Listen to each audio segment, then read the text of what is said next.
안녕하십니까, 알림이 황희두입니다. 오늘은 광복절입니다. 그동안 건국절 논란을 계속 키워서 윤석열 메시지에 정치권이 주목을 하고 있었죠. 많은 국민들도 관심을 갖고 있었는데요. 오늘 같은 광복절에 또 한일 얘기를 하면서 파트너를 언급했습니다. 일본은 공동이익 추구 파트너다, 이런 얘기가 속보로 쏟아지고 있고요. 자꾸 미래지향적 타령하는데 오염수 방류, 후쿠시마 수산물 문제 등등 이런 문제 해결도 하나도 안 한 채 자꾸 미래지향적 타령만 하니까 당연히 반응은 싸늘합니다. 게다가 이걸 광복절 축사랍시고 했다는 게 정말 충격적이고요. 심지어 공산 세력이라고 언급하면서 민주, 인권, 진보로 위장해서 폐륜 공작을 했다. 한마디로 민주, 인권, 진보를 앞세우는 사람들을 저렇게 공산 세력이랑 엮고 폐륜 공작하는 사람들로 만드는 거 아닙니까? 이와 관련한 속보가 지금 실시간으로 쏟아지고 있는데요. 도대체 광복절날 무슨 생각으로 저런 얘기를 하는 건지 모르겠습니다. 무엇보다 본인이 미래라는 키워드가 어울린다고 생각합니까? 심지어 이권 카르텔 불법 근절 얘기도 또 하는데요. 어제 JTBC에서 이런 보도가 나왔죠. 카르텔 그렇게 깨부순다고 엄프라고 원희룡 장관도 여기에 맞장구 치더니 정작 보름밖에 안 지났는데도 LH가 입찰에 붙인 감리 설계 사업이 전부 정관업체한테 싹쓸이 당했다는 겁니다. 저래놓고 말만 자꾸 카르텔 타령하는 거 민낯 다 드러난 거고요.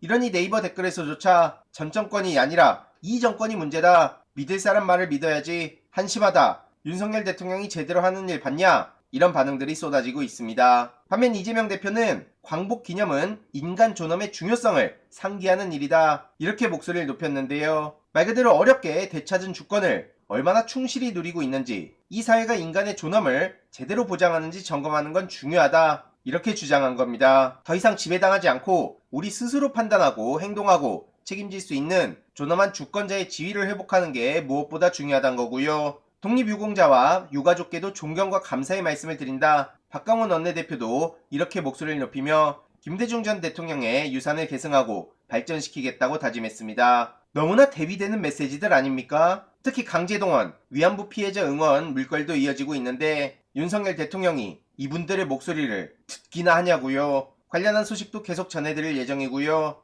어제 강승규 수석의 녹음 파일 내용이 공개돼서 난리가 났죠. 국힘 전당대회 당대표 선거 후보자 등록 한 달 앞둔 올해 1월 강승규 시민사회 수석이 강신업 측에 전화를 걸었다는 겁니다. 강신업 씨가 당시 당대표 출마 얘기가 나오고 있어서 출마 자제 좀 시켜라, 총선에 V 얼굴로 치러야 되지 않냐, 이런 얘기를 하는데 한마디로 건희사랑을 만든 강신업 씨가 나서면 김건희 씨가 다시 구설에 오를 수 있지 않냐, 이런 얘기입니다. 윤석열 대통령 얼굴로 하면 선거가 나아집니까? 아무튼 이에 대해 전문가들은 이건 당무 개입으로 볼 수 있고 정당 민주주의 훼손이라는 지적까지 하고 있습니다. 문제가 심각하다는 거고요. 국회와 대통령 사이의 관계에 악영향을 끼칠 수 있다, 이건 정당 민주주의 훼손이고 정당 자율권도 크게 훼손되는 거다, 이런 지적까지 나왔습니다. 그러든 말든 지금 대통령과 대통령실은 세상 무서운 줄 모르고 막 나가고 있죠. 최근에 김태우 씨를 사면시켜서 국민의힘 내부에서도 곤란하다는 반응이 나오고 있는데, 이에 조국 전 장관은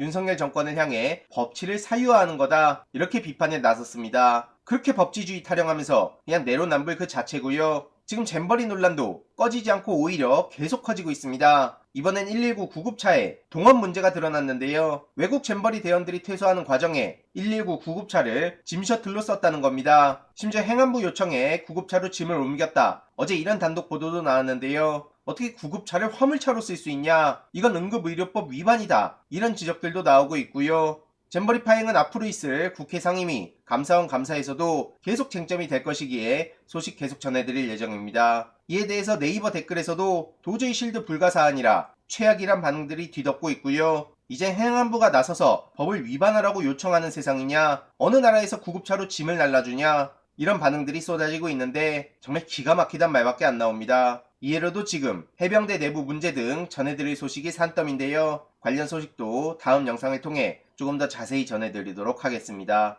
이번 내용도 유익했다면 구독, 좋아요, 알림 설정, 멤버십 가입 정말 큰 힘이 된다는 점 말씀드리고 싶습니다. 주위에 널리 공유 부탁드립니다.